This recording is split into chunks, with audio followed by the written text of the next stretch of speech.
Yoga is a holistic practice that offers many benefits for the mind, body, and soul. Yoga teacher training will teach you how to best deliver this ancient wisdom to others through your teaching skills. There are countless benefits of deepening your yoga practice, and training itself is an amazing way to do just that. When you become a student of yoga, you open yourself to a lifetime of learning. There is no end to the amount of information out there on this topic of yoga. I, Shaurya, on behalf of the Ladder podcast channel, welcome you to this unique episode in series of interviews. Today's panelist is an army veteran and yogic management consultant. Maj Nithi CJ, retired, is also a Fit India ambassador, yoga and public speaker. Being an army veteran, fitness is always an integral part of one's life. I welcome Maj Nithi to this first episode on yoga consultation.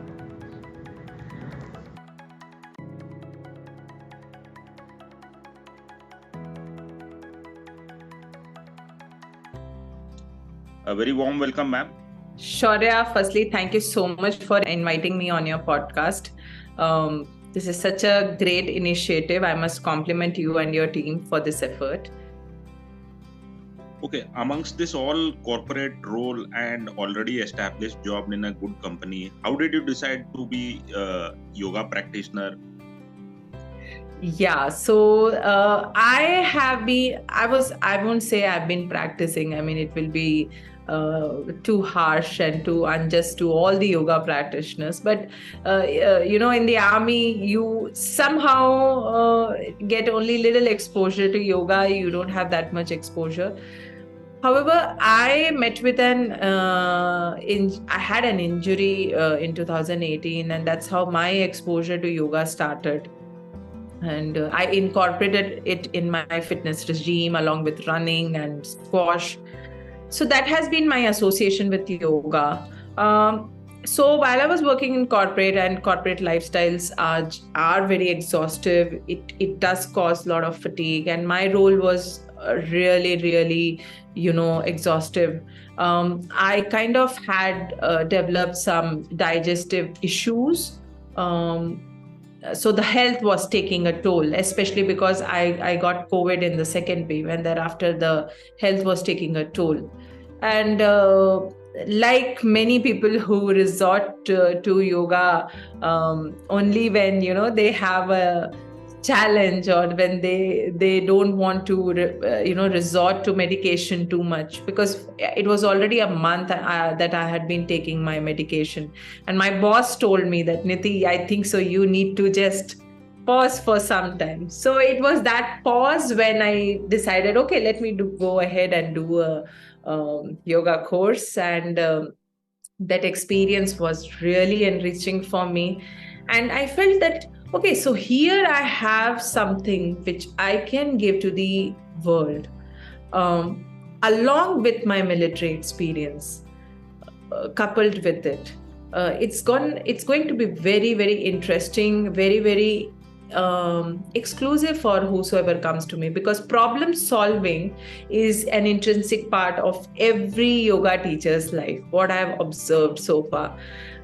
It is not limited to a class of asana practice. It is so much more. And that exposure actually intrigued me, and I thought, okay, let me first practice it for some time and then step into becoming a full-time yoga instructor. In fact, I'm doing my advanced level course presently. It's a 6 months course. I'm pursuing it to up my skill. Upskilling is very important. So this will take me to the wellness and therapeutic dimensions of yoga. So that is what I'm looking at.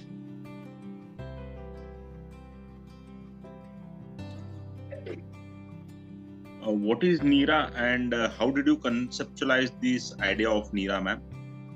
So NIRA is my own little venture, wherein I give consultations to people who want to follow a yogic lifestyle. So it's my small team of few instructors. I have few friends who have been kind enough to join the team. NIRA means absolute. NIRA also means the way to light. So Ni is my name's half and Ra is my husband's name's half. So I thought, okay, let me put that both together. And that's how NIRA was born. And the whole idea behind bringing NIRA is to spread that light of awareness that yoga is not just limited to a fitness regime or an exercise method or a technique. There is so much more that yoga offers to you, just like light. I mean, our understanding of the sunlight is just for drying the clothes, but there is so much more that the sunlight offers us. So that is the whole concept behind creating NIRA. I have highly qualified instructors with me. I have a team of, we are 3 instructors now, and I have an Ayurvedic expert, a doctor with me who kind of assists these participants who come to me in terms of what changes in their lifestyle, in their daily routine can they make to, bring in the well-being they are looking at. So that's NIRA. Taking this as a startup, ma'am, what are the challenges as a co-founder you have faced in this initiation? So the first challenge in yoga is to, especially I'll talk of startups or ventures in yoga, is the limited understanding of the public. The audience has very little understanding what they are stepping into, because what generally is getting sold in market in the name of yoga is a very, very modern form. And here in NIRA, we are trying to market something which is very traditional. And yet, to bring that in a simplified way has been a big challenge for me. To convince, there were times when, the classes just went empty for months. There were a couple of months, or, in one go when no participant has joined to attend these sessions. It took me some time to establish the brand in itself. It has taken some time in establishing that what would be our module of instructions, what are we looking at? Will we be an offline model? Will we be an online model? All these nuances we have been working out, and presently we are sticking to an online model. So, these challenges in such field where you are into consultation for lifestyle or for, there is the whole fitness industry sitting out there. And in that, you have to start your own thing. I think so. What draws people to startups or to any venture, what draws people is the genuine concern behind setting up that particular venture. If that is genuine, if your concern is genuine, if your experience is genuine, I faced certain issues and I have been able to reverse that issues with yoga. Unless I wouldn't have done that, I cannot convince others to take up yoga. And although it comes from a very traditional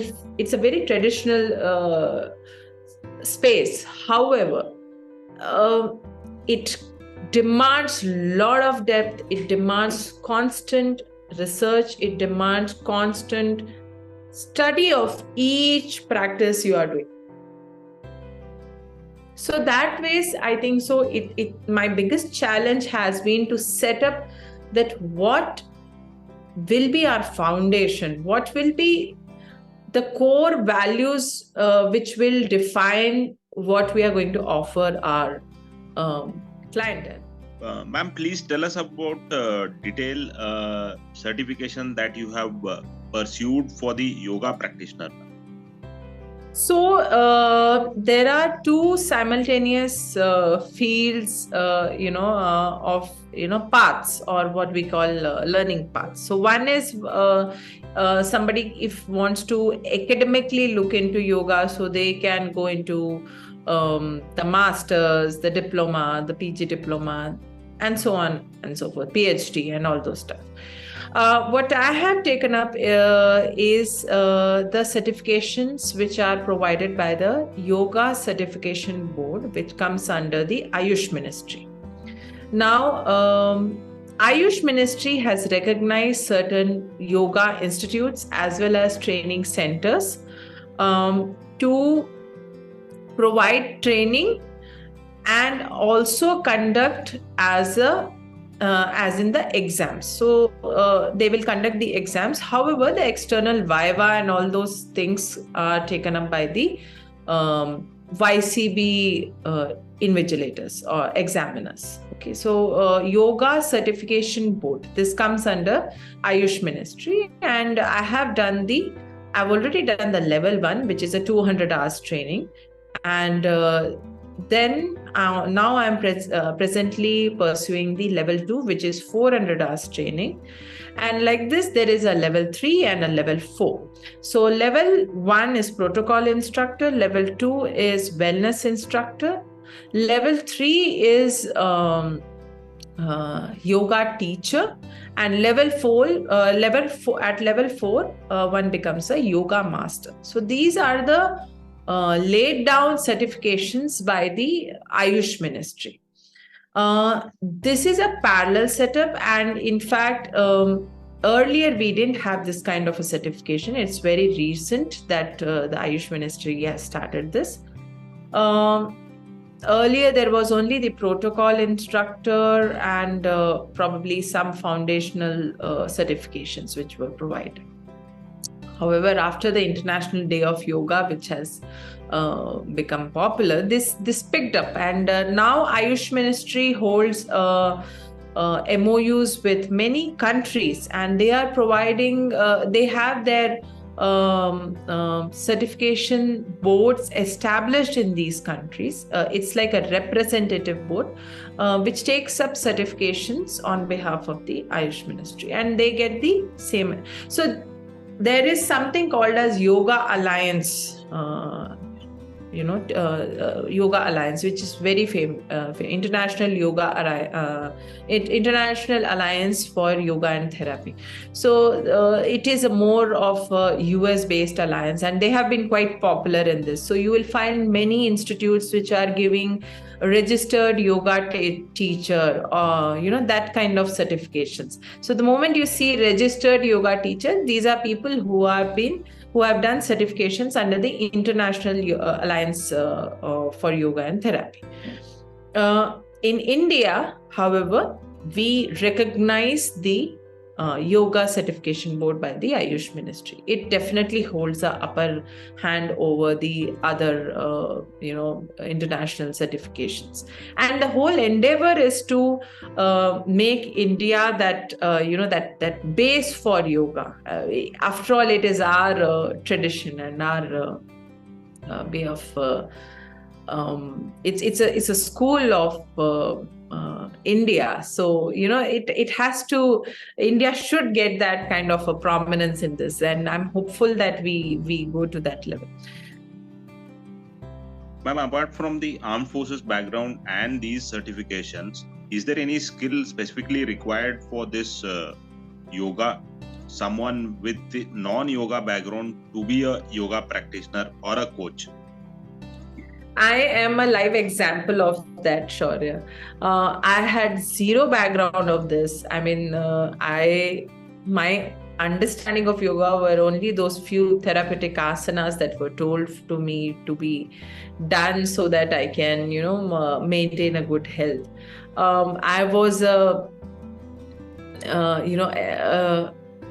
an atheist, and my understanding of yoga, let me put it this way, my understanding of yoga was very shallow, to be very honest. It was very shallow, very shallow. I thought it's just asanas, or I thought it's something religious. I thought, okay, ye to flexibility ke liye hai. I thought it's for stretch. I have thought all the myths that are associated with yoga. It's only when you get into the field you understand that, okay, no, it's not that way. There is so much more to yoga. It's not just a practice, it is a lifestyle habit. It has to become a part of your lifestyle. So when I can step in, somebody who used to question, who would ask the rationale behind every little thing, when I can step in, I think so everybody else can step in. And you don't need any specialized skills for this. It's just purely interest in the subject and that kind of an involvement. Because it's not going to be easy. It won't be, it's not a certification which will get you dollars or a big pay package or something like that. No, that's not going to happen. But if you are involved and if you are dedicated in your practice, trust me, it is something which you will cherish, that you have given and contributed to the society. You have firstly kept alive a very important and a very scientific part of the Indian culture. And secondly, you have contributed it. You have given it to the coming generations. You have helped people heal from their challenges, their life issues through yoga. So that satisfaction is very, very unmeasurable, if you ask me. Ma'am, please tell us about your role as a Fit India ambassador. So this is something which has been recently started by the government, the Fit India movement. As a Fit India ambassador, firstly, you have to have a social media, an extensive social media presence. That's what they look at. The second is definitely an interest in fitness activities and fitness programs. And once you register for that, once you fill in your application, they just vet out your applications, and if they find you suitable for it, they will take you up into being their ambassadors. And as an ambassador, you have to spread your awareness about fitness. So since I'm a yoga practitioner myself and an instructor, I thought no better way than associating with the Fit India movement, because fitness is not just something which is limited to doing some exercise, or so yoga can contribute to build the fitness of an individual in a very different way. It's a beautiful union of the mind, the body, and just connecting with yourself. And if I can reach out, I personally feel as a Fit India ambassador, we are supposed to reach out as much as possible to the youth, to the Indian population. And if we are able to even make one youth, I feel even if I have instilled that kind of a awareness and that kind of a informed knowledge in one young mind of India, I have done my goal. So I'm looking forward to that. With our experience in the army, all the veterans, most of us are into fitness. Fitness is a very integral part for us. So we can't do without it. So I thought, why not you go ahead, take these learnings from my army experience, from this experience of learning yoga, and put it out to the youth, and become a voice to this movement, because it's very important to have a country which is healthy, which has healthy citizens. We have long been suppressed and deprived of being a very fit nation. Yoga was taken from us. Millets were taken from us. All unhealthy eating habits have set their foothold in our country today. You talk from the big brands on fast food, or the whole fast food culture. So our country has gone through a lot when it comes to public health and well-being. And as veterans, as somebody who have been part of the indirectly part of the nation building. I think so. We should take it in our hands as veterans to, voice out the importance of good health. Because at the end of the day, a healthy country, a healthy nation is what will make the country greater. Thank you so much for your valuable time, ma'am. I'm sure whatever experience you have shared will be an asset to all the audience, and whosoever willing to pursue their career in the yoga practitioner or the coach will be benefited out of this. Thank you so much. I am hopeful, and I would love to see more and more veterans coming into fitness and yoga. Thank you. Thank you so much for the opportunity.